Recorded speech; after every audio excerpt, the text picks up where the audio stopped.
Good afternoon, everyone. Thank you very much for joining this edition of Framing the Future, a webinar series in which we try to look at issues which will frame the future of forestry. Every year, we have a unique opportunity of gaining the perspective of our Mel Nolan Fellowship students, the fellows that have been with us for the past year as they move toward their matriculation for this academic year. We're joined today by all four of our Mel Fellows, and we're very pleased to have them with us. My name is Gary Allen. I'm the president of the Maryland Forestry Foundation, and we're the sponsors of this series.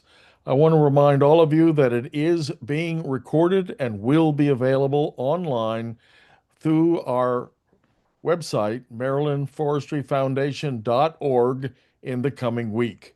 Thank you very much for joining us today, and I'd like to turn it over to our series moderator, Megan Carr, an urban forester employed right here in Maryland, and one of our first Mel Fellows. Megan? Great. Thank you, Gary. Yeah, and as a previous Mel Fellow, this particular session is always one that I look forward to. My time as a fellow was a really great experience for getting integrated into urban forestry in Maryland, and I'm excited to see the program continuing and with so many incredibly strong participants. So, very excited to hear from them all today. I'll make a couple of quick housekeeping notes for the folks in the audience. Just to note that if you are interested in viewing any of our previous webinars, you can do so over at marylandforestryfoundation.org. Just look for webinars in that upper tab. You can also sign up for our mailing list to find out about future installments so you can keep up with all of the exciting things that are going on in our state and our region. You can also go to that website to learn more about the Mel Fellowship Program if you're interested to be a future fellow or have someone in mind who you think would be a strong candidate, and you can send that info on over to them. Finally, if you have any questions for our fellows as they're presenting, please feel free to add those into the Q&A chat. You can find the link for that generally at the bottom of your screen. We'll have time at the end of today's session for us to go over any questions that you have for the fellows. And with that, we're going to introduce the first of our four fellows who will be talking about their experience from this past year. We're starting with Abel Gonzalez, who is in his senior year at West Virginia University, pursuing a bachelor's degree in forest resource management. His background is in conservation work, first as a seasonal ranger with the Maryland Park Service, the Maryland Conservation Corps as a member, and as a volunteer wildland firefighter. More recently, he worked as a seasonal forest technician at Green Ridge State Forest. He holds an associate's degree in forest technology from Allegheny College of Maryland, and he looks forward to a career in forestry as a service forester or fire forester. And Abel, I'll let you take it away. Thank you, Megan. My name is Abel Gonzalez. I'm very happy to be here. Very happy to be a Mel Fellow. My background, I'm from Cecil County, Maryland. Top of the Eastern Shore, I guess. I grew up loving the outdoors, but never really knew that there were careers, working outside. And eventually I heard about working as a seasonal ranger at the local park near me, which is Elk Neck State Park. So I got a job over there, like right during COVID, whenever all the parks were slammed with millions of people. It really enjoyed that experience. I did that for 2 summers. I love the work, but I went into it hoping that I would have more of a hands-on experience doing conservation work. And most of the time, I was kind of dealing with campers and cleaning bathrooms and stuff like that. So I kind of knew that there was more that I wanted to do. So some of my supervisors told me about the Maryland Conservation Corps program through AmeriCorps. I know that was a really good way for them to kind of learn about, different aspects of conservation work, whether it's working with the Forest Service or Department of Agriculture or, further career in the Park Service. So I did that at Susquehanna State Park in Hartford County. And that was a really fantastic 10 months. I learned so much. I met a lot of really wonderful people. I got a lot of certifications, like I got my wildland firefighting certifications through that program. I got to do a lot of hemlock conservation with the Maryland Department of Agriculture. and in New Germany State Park particularly, but just around the area that I was in as well. Um, so yeah, it was a very good program, and through that program, I got to talking with foresters in the Maryland Forest Service, and I kind of made it clear that forestry was kind of what I was wanting to do and what I was really interested in, the kind of work that I connected with most. And they all told me about Allegheny College in Maryland, so I went there. Thankfully, I moved from Cecil County to Cumberland and began my journey there. Really a fantastic 2 years of my life, probably the most I've ever learned in a very short period of time. I really enjoyed it. Lots of hands-on work, and Levi and Marie are fantastic teachers. So yeah, that's kind of where we were, cutting our teeth, learning to measure trees, and a lot more math than I thought it would be at first. But I, I don't know if I would have gone into forestry if I knew that, but it ended up working out, and I definitely excelled in that. So uh, that summer between, I worked at Green Ridge State Forest.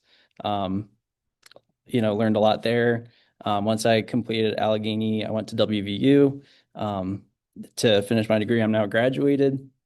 So this last year has just been a blast, especially being able to, kind of include Mel outreach in that. I guess I should also add that when I was at ACM, I got to work as a counselor at Camp Hickory, which was just a fantastic experience and really made me, recognize the importance of the program, and also just knowing how much that would have changed my life if I had known about that camp when I was younger. It kind of took me a sort of roundabout way to kind of end up where I'm at. But I think if I had been able to go to the NRCC camp and actually get to talk to professionals right away before I even started, that would have been really great. So I think that, this fellowship has been an awesome opportunity to get out, talk to students. I've been able to use my current position as the forestry technician at Allegheny College in Maryland to kind of combine some of that outreach that I do for my job. So I went to the Bedford County VOTEC school in November, and I was able to talk to over 100 ag students about not only the college that I work at, but also the NRCC camp, which was very cool. And, I don't know. I don't know if any of those people actually signed up, but it was kind of nice just being able to tell people that there's options out there. I also got to do the Focus on the Future event in Allegheny County, which is where all of the county's middle schoolers come and learn about different careers. So I was able to talk about forestry, and talk about the camp for whenever they get a little older, which was very fun. So yeah, I guess other projects through this last year that I got to work on. I did a project with Champ Zumbron for the Liberty trees in Allegheny County. Allegheny County has the most Liberty trees planted, so we made an interactive map for that, which was very fun. And I believe that was with the Allegheny County Tourism Board, I'm pretty sure. So yeah, very fun work. Yeah, and then spring semester, extremely busy. That was my final semester for my bachelor's degree. So we're working on our final plan, where we went to a local landowner, had about 200 acres of land, and wrote a plan. So I actually did that project with two former Mel Fellows, uh, Anna Colin and Maddie Painter, who are in my class, and I've been in school with my entire time in college. So we ended up getting the highest graded plan, and we actually won a $100 gift card from the landowner. He gave it out to the plan that he actually wanted to use. So that was pretty cool, and yeah, I think it reflected well on Maryland forestry that we've got some solid people out there and really care about it. So, but yeah, I was able to graduate in the top three in my class. They don't actually name a valedictorian, so I'm not sure who that was, but I'll take it. But yeah, it's just a very, very fun experience. WVU is definitely a lot more academic work. ACM is much more hands-on, learn how to work in the woods. And I think that experience really translated well to, working in the classroom and doing bigger picture stuff, because you kind of understand how everything actually goes And what, for instance, like if you're managing and you're making a silviculture prescription, what is a logger actually going to want to do? You can say like, take a little bit of wood out per acre, but that might not be worth it for them. So you kind of figure out how to make stuff actually work on the ground. So I think that that really translated well to our plan, and yeah, it was just a very good time. But yeah, so now that I graduated, I'm actually teaching the summer school here at ACM. It is, I want to say 7 weeks, 6 or 7 weeks, um, where they really do in-depth forestry work, 45 hours a week, very intensive. So the first couple of weeks is harvesting. So we're learning how to run chainsaws, run heavy equipment like bulldozers and skidders and log loaders and stuff. And this class has been very fun to work with. It's really cool, starting with a bunch of students that had never run a chainsaw before to, getting loads of timber out and having everybody be comfortable cutting and running equipment and, kind of seeing a future in that. Right now, we're starting on our measurements portion of the class. So we're teaching them how to, measure large stands of timber, how to survey. So right now they're on their big cruise. So they're trying to figure out the area of a large property that they're managing. So they actually don't know the acreage, so they have to go out and basically measure fixed area plots and then determine later how large the area is. So yeah, it's all really fun. And I think as a Mel Fellow, I really value spreading the love of forestry. And, having this opportunity to teach has been really good for that. So yeah, I guess looking forward, I'm really excited to go to Camp Hickory this year and participate in that, not only as a fellow, but also as in my current position as a technician here. So I'll be bringing stuff over and getting set up and spend the week with the students. So yeah, that's what I got, I guess. Very grateful. Thank you. It's great, Abel, and thank you for sharing all of your experiences. We are going to have time for questions at the end of today's session, so I'll just remind folks to put those into the Q&A. But we are going to move right ahead to our next fellow, Artemis Mazarski, who is a Master of Landscape Architecture student at the University of Maryland in College Park. She holds a BS in Health Science from Northeastern University and an AAS in Horticulture Technology from Northern Virginia Community College. She worked for 2 years as a seasonal gardener assistant and one summer as an intern at Brookside Gardens in Wheaton, Maryland. And she intends to become an ISA certified arborist and to pursue careers related to preserving and enhancing our urban tree canopies by adapting to the future realities of a changing climate. So, Artemis, take it away. Great. Thank you so much for that introduction, Megan. Just a moment here. Okay. So hello, everyone. My name is Artemis Majarski. I was one of the Mel Fellows in Urban and Community Forestry for 2025 and 26. As Megan said, I'm currently a Master of Landscape Architecture student at the University of Maryland. It has been an immense honor to hold this fellowship and to have the opportunity to meet Gary Allen and Don Walensky, as well as the rest of the Maryland Forestry Foundation staff and my other fellows as well. So let me give you a brief background. I will build a little bit on what Megan has already told you in my introduction to give you an idea of how I kind of came to my current course of study and the Mel Fellowship. And then I'll expand on some of the incredible experiences I've had over the course of this fellowship and tell you about some of my future career goals and aspirations and how they were kind of shaped by my experience as a fellow. So I'm originally from New Jersey. I grew up surrounded by the forest, which instilled in me from an early age a great love and appreciation of trees. I do hold an unrelated Bachelor of Science and worked in medicine and then higher education administration for a few years before I learned about the field of landscape architecture existing in general and deciding that that was perhaps something I wanted to pursue.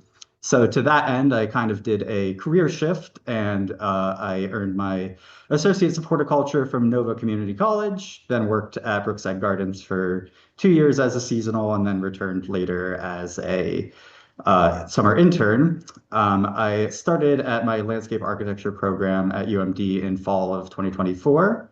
And following my first year of the program, I was on the internship at Brookside Gardens, where I did my intern project, which was a initial draft of the forest management plan that would kind of shape Brookside's efforts in managing their non-cultivated spaces and specifically managing their extensive non-native and invasive plant populations. So also during the summer was when I applied for and later learned that I was accepted as a Mel Fellow for this current year. I can't believe it has been nearly a full year. What a year it's been. I'm sure my fellow fellows will agree with me there. So besides completing my second year in the MLA program, my experience as a fellow has been absolutely incredible. In October, I attended the Maryland Forestry Board's annual meeting where I first met Gary and Don and Andrew Taylor in person and connected with several other people locally in the industry who I've added to LinkedIn and spoken to, run into since. It's a relatively small world, so it's great to make these connections. In November, I had the opportunity to attend the Arbor Day Partners in Community Forestry Conference in Henderson, Nevada, with my registration and travel expenses sponsored by the Maryland Forestry Foundation, which I was very grateful for. Here, I got to meet the Arbor Day Foundation president, Dan Lamb. Gary introduced me and Andrew, and I also attended just a whirlwind of really fantastic and engaging programming, interacted with a lot of tree people who are the best. And I even met several like industry professionals from the DMV area just by chance. We sat at the same lunch table, so we've connected since returning from Nevada. Two particular sessions of that conference really stand out. The first was a workshop titled Enhancing Nature-Based Climate Resilience, which was led by Evan Mallon from the Urban Climate Lab at Georgia Tech. And the second was a breakout session on the stormwater benefits of trees led by Philip Bennett from the city of Snoqualmie, Washington, which focused on largely on the research of Asia Doughton from Michigan State. This one like completely reframed how I see the role of the urban tree canopy in stormwater management, and it directly inspired the topic of my first Forestry Foundation blog post, which I authored in December on the topic, discussing kind of this top-down approach and thinking about intercepting the stormwater before it even makes it to the ground with the tree canopy. Over the winter, I participated in the Urban Land Institute Student Design Competition as part of a multidisciplinary team. We were tasked with proposing a redevelopment strategy for a shopping center in Austin, Texas. Central to this design program were issues of climate change and resilience, particularly urban heat island effect, as well as flooding. So new avenues of research and tools that I learned of from my participation at this conference, as well as a few local urban forestry programs and initiatives that I learned of just from networking at the Maryland Central events really figured heavily into my approach for this project and shaped some of my design proposals. And I'm proud to say that my team took an honorable mention for our submission. And I do thank what I learned at this conference in part for that. Also in January, I submitted my research paper that I authored for the Maryland Forestry Foundation, which examined some resolutions that were adopted by the 9th American Forest Congress in 2025. So I worked on identifying those that were kind of most immediately relevant to Maryland's forest, analyzing their significance and implications, and then translating these resolutions into actionable recommendations that would aid in steering the Forestry Foundation and DNR's policy priorities in coming years.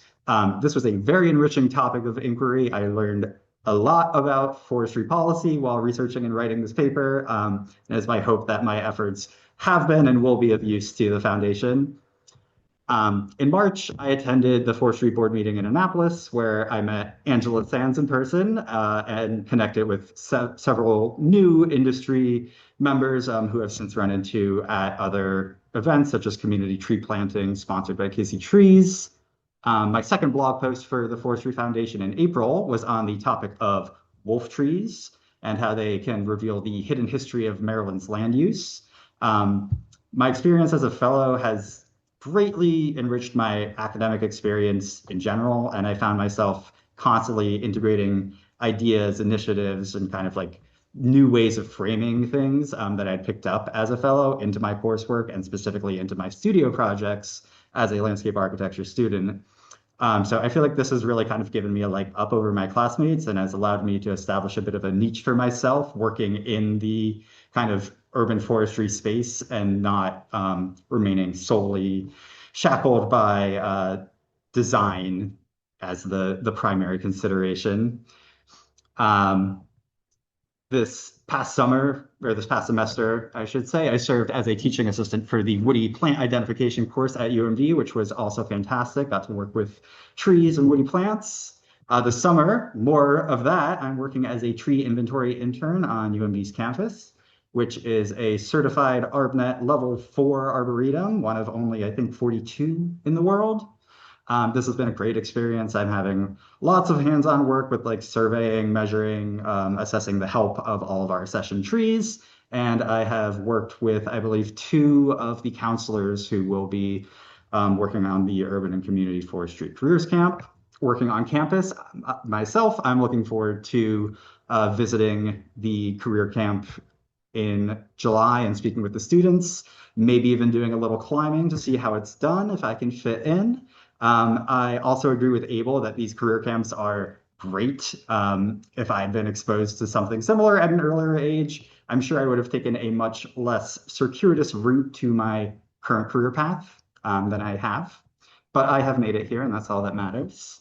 Looking forward, I do intend to pursue careers directly related to urban and community forestry, with landscape architecture as kind of a backseat or a backbone shaping my aspirations. I'm kind of particularly interested in roles in local government and work related to addressing climate change and resilience. Still intend to become a certified ISA arborist, likely far before I become a certified landscape architect. And I've been working on accumulating my work hours to become eligible for the arborist exam. My experience as a Mel Nolan Fellow in Urban and Community Forestry has been absolutely instrumental in reinforcing my interest in working directly with trees and not always being stuck at the drafting table or deep in the weeds in AutoCAD. And in particular, has really helped to reveal different career paths or areas of expertise that are kind of peripheral to the central field of landscape architecture that I otherwise would have had no idea about, would have never learned of, that they were even something I could pursue. So that has been very valuable. Overall, I've had an absolutely fantastic experience as a fellow. The opportunities available to me have really made an incredible difference in my academic experience and my career aspirations, and the financial support has greatly assisted my ability to continue pursuing my degree and working towards matriculation, completing my program next May.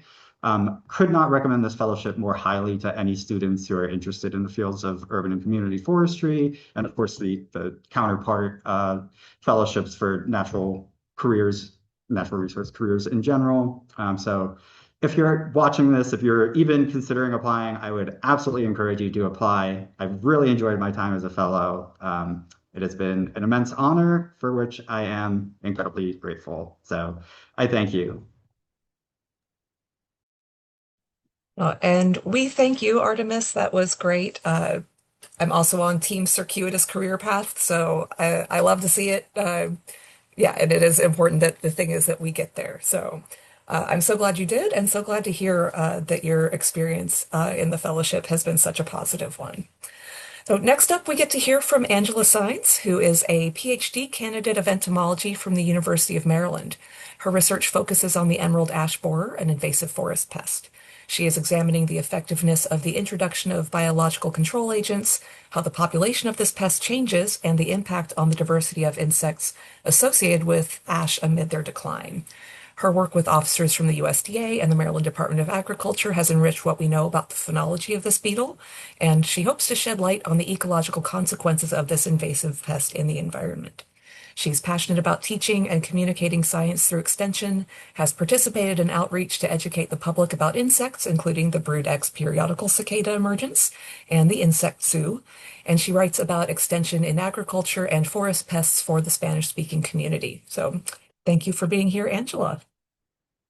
Hello, everybody. Thank you so much for having me here. As all of the other fellows have expressed, I've been really, really thankful, and I am incredibly happy to have been selected as one of the fellows. So I'm going to share my screen. I just have a couple of slides just to highlight some of the things that I've done and some of the things that I've been working on. And so, as Megan mentioned, I am a PhD candidate. I'm already on my 6th year, and fingers crossed, finishing at the end of this year. So I'm just going to give you a little rundown of what is my educational background. So I'm originally from Costa Rica. I've been here for 6 years. I arrived on 2021 in the middle of COVID. So it has been a really interesting process of getting all the way here. My background is actually in agriculture. So I did my bachelor's in agricultural engineering at the University of Costa Rica. And I had a post-BS in crop protection with emphasis in pest management. I got the chance to volunteer at the National Institute of Biodiversity in Costa Rica, and that's where I learned that I am absolutely passionate about insects, and I really want to learn more about it. And so, as I finished up my bachelor's back then, I was trying to figure out what to work. I knew that I was very interested in pest management, and the opportunity came up to work with an invasive forest pest. And I was like, oh, I don't really know anything about natural environments and an ecosystem that it's not managed as an agricultural one. And so when I got the opportunity to work with biocontrol, which is finding natural enemies to attack these pests in a completely different setup, I was like, absolutely, I'm up for it. So that's where I started in the Department of Entomology at the University of Maryland. So I moved in here and I started working. As Megan mentioned, my research is focused on the emerald ash borer. This is an invasive forest pest that arrived from Asia, and it has been ravaging all of the forest, like ash trees in forest. And so I'm just going to give you a little rundown of what I've been doing for my PhD. So, first of all, we were aware that this beetle is all over the place. It's already on 36 of our states, all the way to Canada, and it's already present in Texas. It even showed up on the West Coast. And so one of the things that we're really worried about is like, okay, what is going on with this? Why is it that even though a lot of efforts have been done to try to control it, it has not been working? And so one of the biggest efforts was the release of natural enemies from the native range. So in the pictures, you can see that the Trasticus pannipanisia and Statius galeni, those are two wasps that attack larvae. So as you can see in the diagram, the beetle has different stages, but there's a very short parasitism window. That's the moment where these two wasps attack the beetle. And so I was like, okay, well, there might be something that is related to how things are going on. How is this beetle behaving in the environment? And so my first chapter was trying to figure out how is it that this beetle is behaving? So when is it that the different life stages are present in the environment? And is it possible that maybe these wasps are not able to synchronize with them? And so I did research both in the highlands and in the lowlands of Maryland.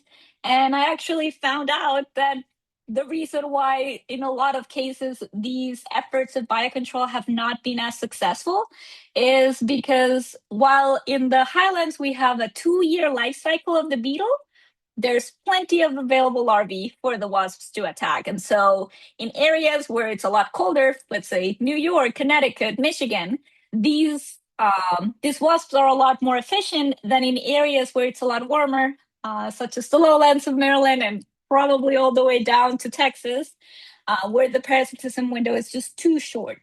And so this chapter was really useful to to gather information about what could be going wrong and how can we approach this. So this research has been able to inform a lot of the management efforts into, okay, if we're going to be doing releases, it needs to be within this window. So that has been really, really useful.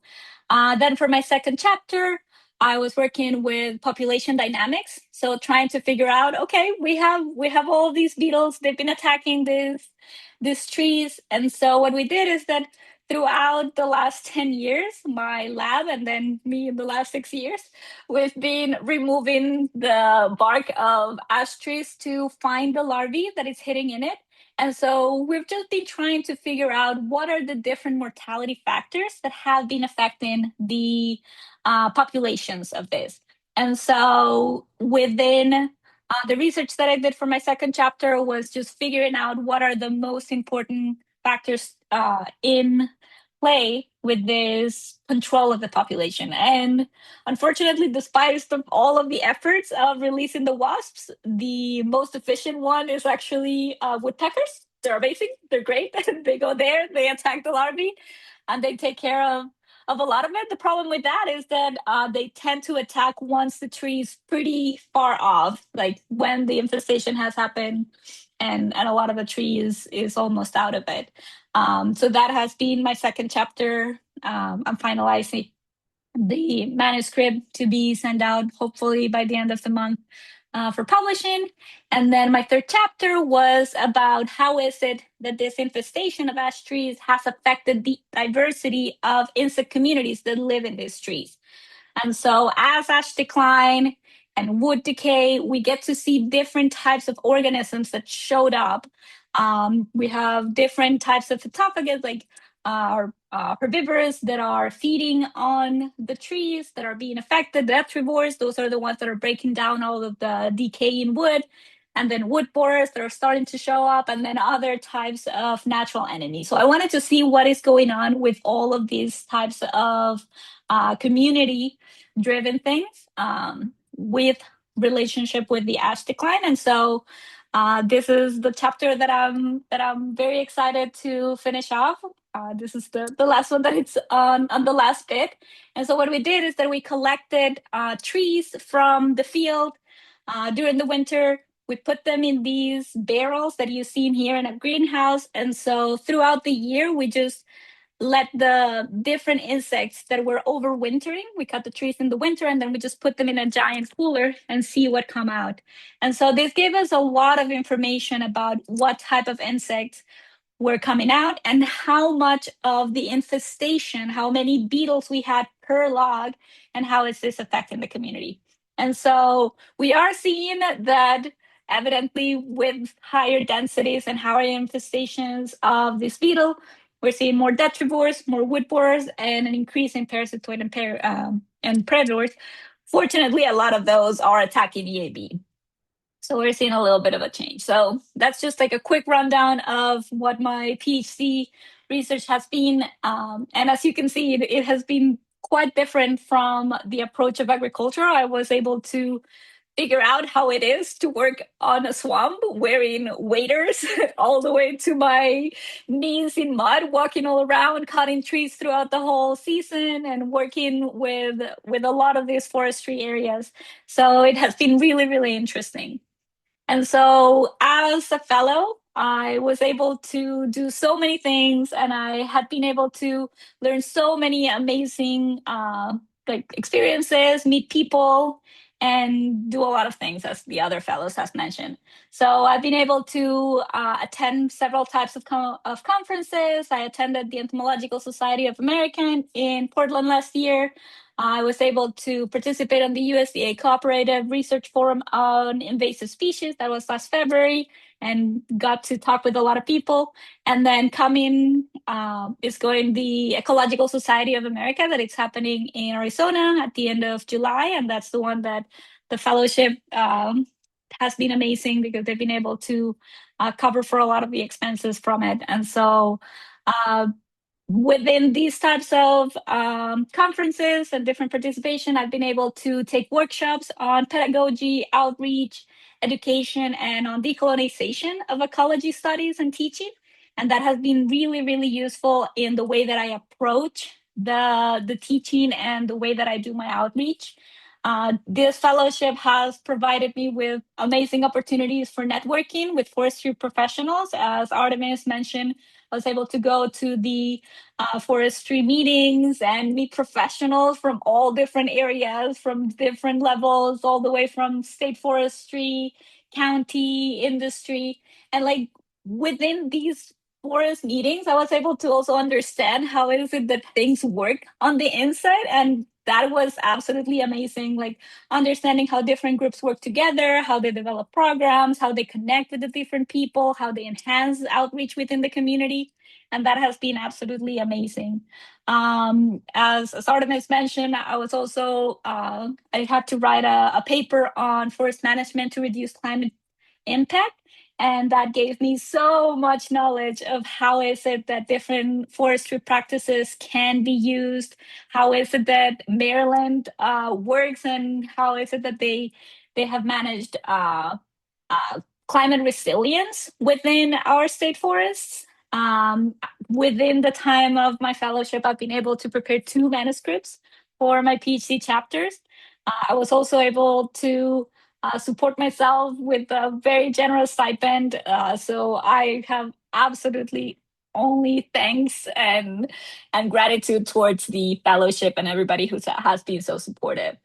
And for the future, I'm open for postdocs within forestry and entomology. I'm really interested in teaching. I'm really interested in working with outreach and working on the different ways in which we can connect with the people. And I am very looking forward to the following summer camps that we're having for you. That's I do believe that this is one of the most important steps in connecting with people and participating in the newer generation of foresters.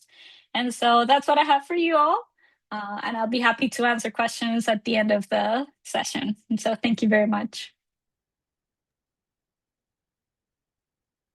Thank you, Angela, for talking about your uh, fellowship experience, but also your very interesting research. I am going to be looking for your publications and probably hitting you up if there are some that I can't find a free PDF for already. I think some of your study sites might be up here in Baltimore. If I'm, yeah, All Silver over the place. Arboretum and Bliss Meadows. Yep. So Yes, all over very the excited to place. hear. Wonderful. Yeah, super interesting stuff. And thank you very much. Oh, We have thank one more you. fellow to hear from today. I get to introduce to you Andrew Taylor, who is a recent graduate with his Master's of Landscape Architecture from Morgan State University, also just down the road from me here in Baltimore. He plans to enter the field of landscape design and work toward building spaces promoting ecological health, advocacy, and joy. He found his passion for Maryland's forests and wildlife as an instructor for Chesapeake Bay Outward Bound, where he spent long stretches leading youth on wilderness expeditions throughout the tri-state area. More recently, Andrew has had a more local impact as he has helped tend gardens near his home in Baltimore. As an eager steward, Andrew is hopeful that his work will help preserve the natural beauty and health of our shared environment. So you can take it away, Andrew. Well, thank you, Megan. It's a lovely introduction. Let's share my screen here. Does that look good to everyone? Great. Um, yeah, thank you for the introduction again. My name is Andrew Taylor. As Megan said, I just graduated from Morgan State with a Master of Landscape Architecture. So happy it's done. Very, very excited for next steps. And this fellowship played a huge role in shaping my final year and all of its chaos, and also helping give me some structure too.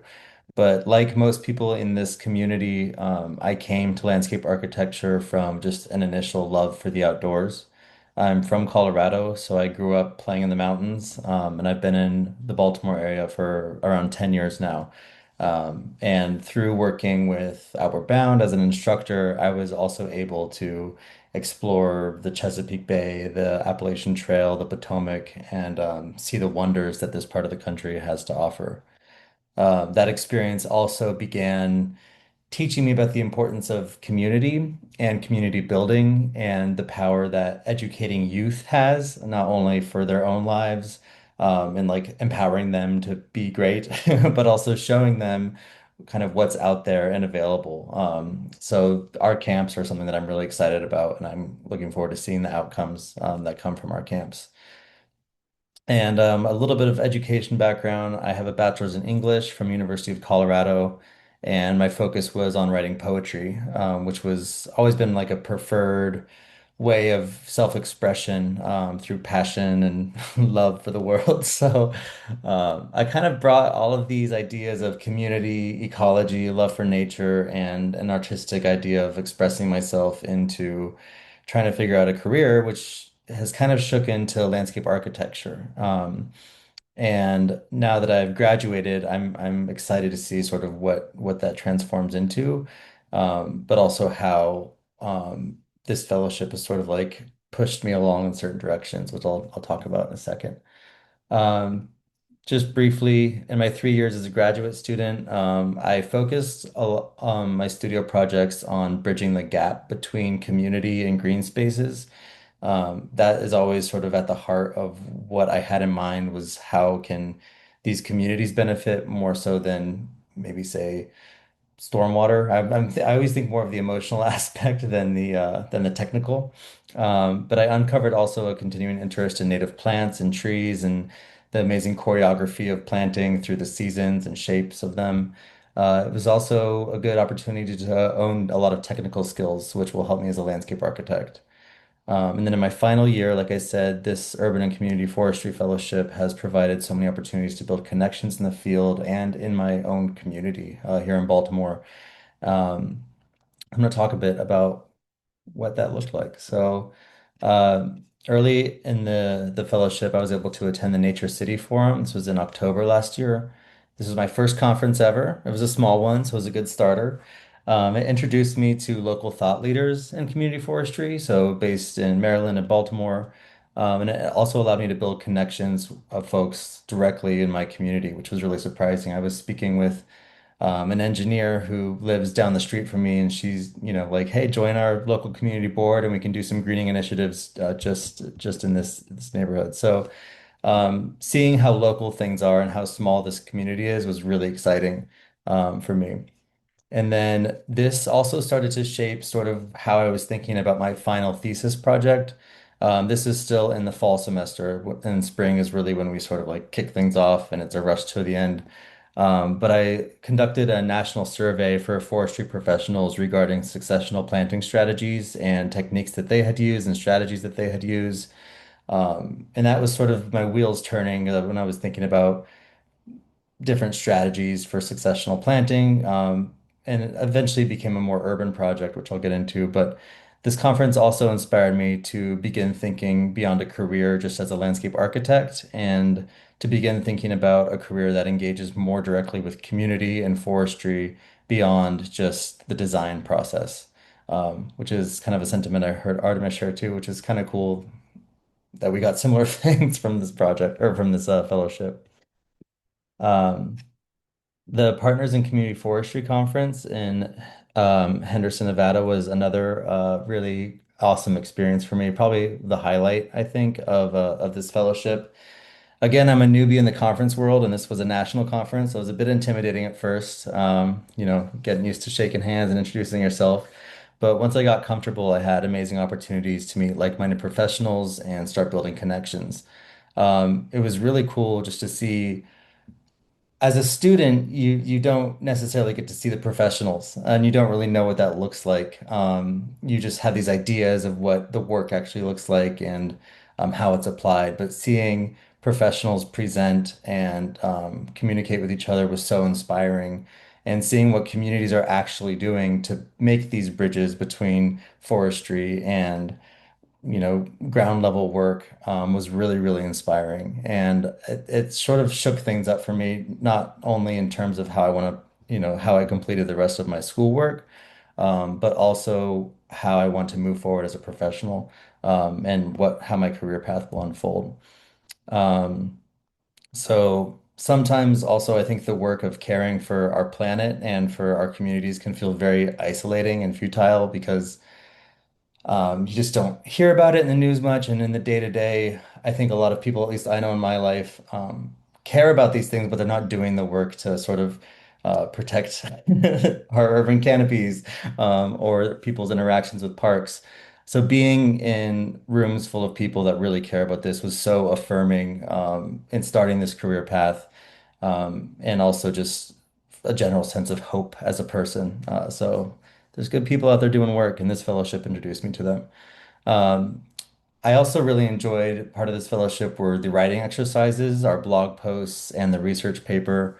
The blog posts were fun because they allowed me to take a subject I'm interested in and really do the research to figure out not only why am I interested in it, but what is the science saying behind it. And I just chose, why do what are the benefits of children playing outside? It turns out there's been a lot of research done, and it's pretty freaking healthy to let your kids play outside, get them signed up for these camps.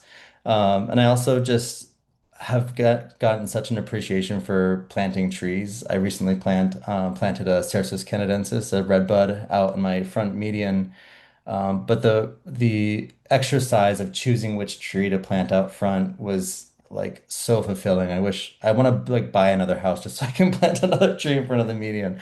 So writing about that is exciting too, and hoping to communicate with people who aren't super comfortable or familiar with the options you have and the things to think about when planting a tree. Um, it's a simple blog post, but it fulfilled something for me. Then my research paper was a conference proposal that bridges urban forestry and traditional forestry. And just looking at those two worlds, especially from an outsider, a student that hasn't fully participated in either, was really interesting and exciting. And I think there's a lot of potential there. So, Gary, I hope that paper's doing some work for you.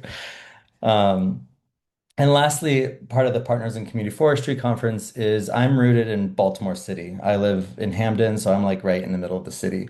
And so seeing these community efforts that are working in cities and working with the community when no one else will like lend them money or work, people are energizing the community members to get these trees planted, to care about them.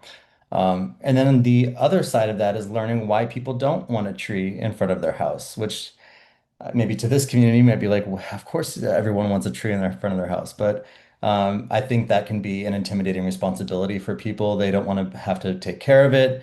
They park under the trees, which, birds like to hang out in trees. So um, being exposed to the challenges and the benefits and the possibilities of community forestry was a huge takeaway from this conference. Um, so that's me. Instead of walking for my graduation, I went to the zoo, which was funny. Um, but ultimately, this fellowship fostered relationships and opportunities that wouldn't have been available to me otherwise. Not only did I reconnect with old contacts at Outward Bound to promote our camps, but I was also able to build new relationships, not only with my fellow fellows, but with people that will continue to inspire and influence my career. And the funding that this fellowship offered was crucial to my success in graduating, as it provided time and freedom of stress to complete my degree, especially during my last year. As Abel said, it gets pretty nuts during that last semester. So I'm so grateful to have had the opportunity to be a Mel Fellow, and I'm looking forward to visiting this year's Urban Forestry Careers Camp to meet with the students, and stay engaged in this community and with this foundation. Currently applying to multiple positions in the field of landscape architecture, sending my portfolio out. But like I said, I'm eager to find maybe more bespoke work that directly involves and affects communities, that goes maybe a step beyond design and being in AutoCAD. Yeah. So thank you so much, and that's what I have to say. Great. Thank you, Andrew. My important question for you, have you joined Tree Keepers yet?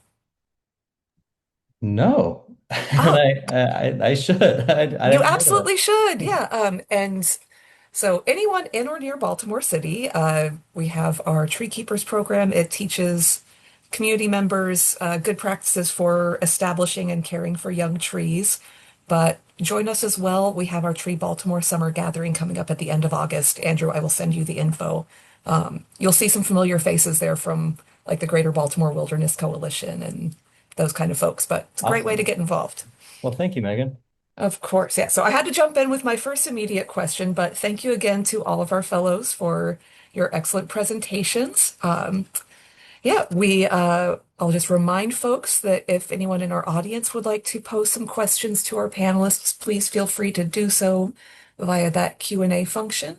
And until then, that just means that Gary and I get to monopolize your time. So, further incentive if you want to actually get your own questions answered and not just mine. I think I might start off with a hard one for you. Favorite trees?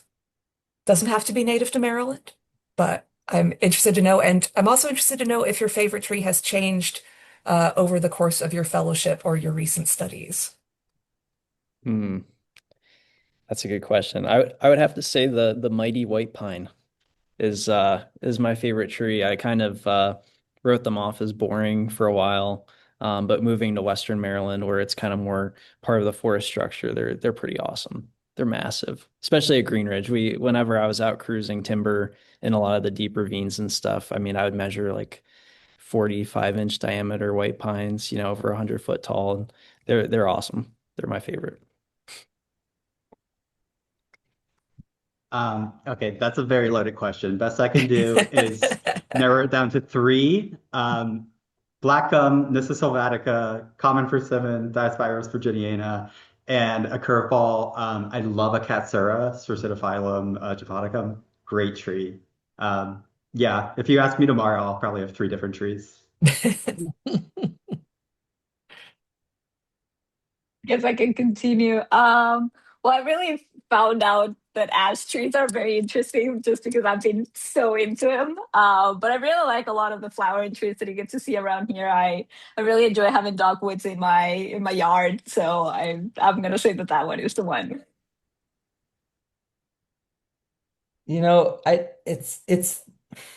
gonna go with Artemis and go for three because I love the red bud because it does all the things. It's got the spring, it's got the summer, it's got the fall, but there's part of me that just can't you know, commit to it forever. I like the I like Buckeyes a lot. Their like globule shape is just so like that just like hits quintessential tree for me. Then they have such amazing blooms. And I like sweet gums too. They're funky leaves and they're spiky little balls. Yeah, those would be my top three right now. Sweet gum's controversial in an urban setting, so bold. Yeah. Well, I have this dream where I design the pool of my enemy and it's just sweet gums everywhere. I love it. I know Gary's going to have some questions for you all as well, but we do have one question from Margaret. So, the urban versus natural resources programs seem to be doing very different work. What aspects of the Mel Fellowship do you feel unite you, or do you feel that you all have found you have in common? Hmm. I guess generally promoting forestry in the state. I mean, regardless of what the primary focus is, we're out there to try to get, kids involved. I've talked to a bunch of high school, like hundreds of high schoolers about about the campus stuff, and that's been really fun. And I know that the other fellows have kind of had similar experiences of trying to get the word out. So I think that's really one of the big things that we all have in common is just trying to share that love of the outdoors.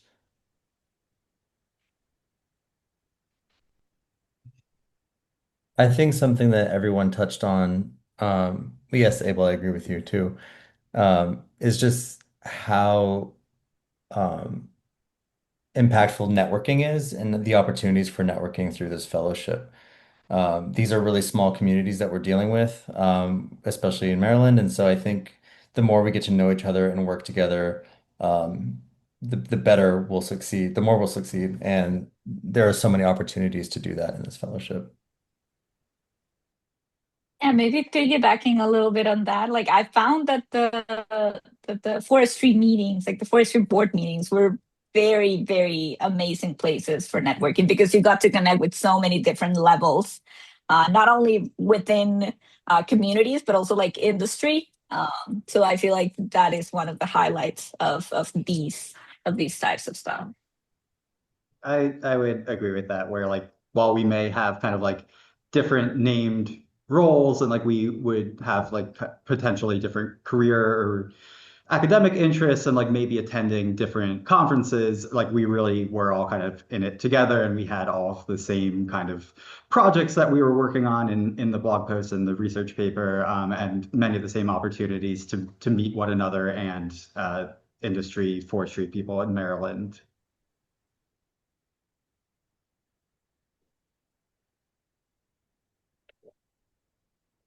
Well, Megan, let me simply say I want to thank each and every one of them for the excellent presentations they made about their experience as fellows. I was particularly impressed by the enthusiasm and what can I say, excitement that you expressed as a part of your fellowship experience. I think it's a part of simply the age group in which you find yourself to some extent, but I was very pleased to hear that you felt the fellowship itself contributed not only to your matriculation, but to your professional maturity during this particular year. That is exactly what the fellowship is really all about. It's more than simply providing a financial resource. It's meant to help broaden your perspective as students as you matriculate through your academic program. Obviously, we're running down in short time, and I'm going to remind all of you that you're required to provide us with a final report on your experience, which to some extent merely summarizes what you've shared with us today. But I want to emphasize that we feel that our minds are still open and this experience can still be improved for your successors. And the issue that I want to raise is while we have offered you fellowship opportunities in conference participation and financial support, there clearly are some things that perhaps you felt we could have done differently or ways in which the program might be strengthened in the future.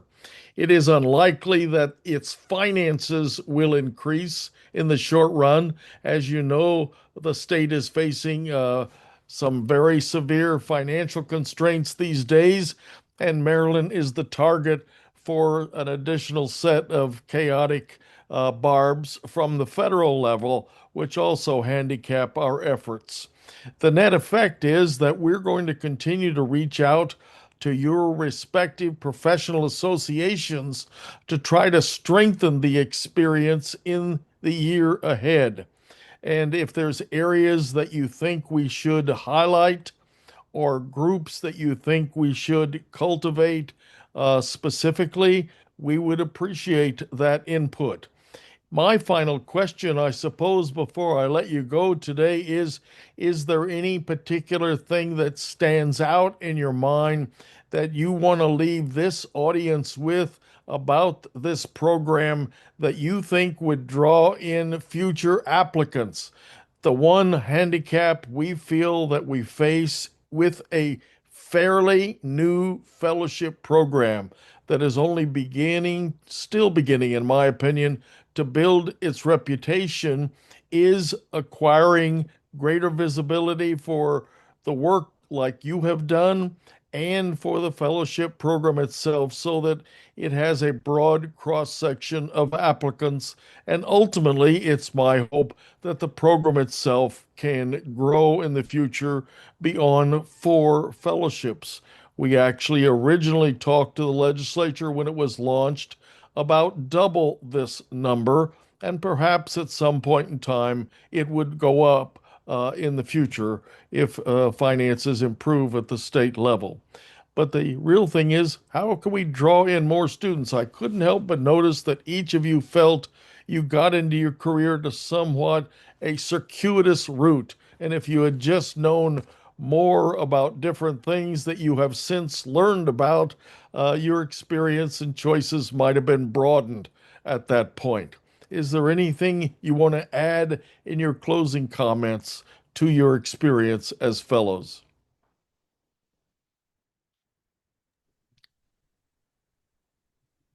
Hmm.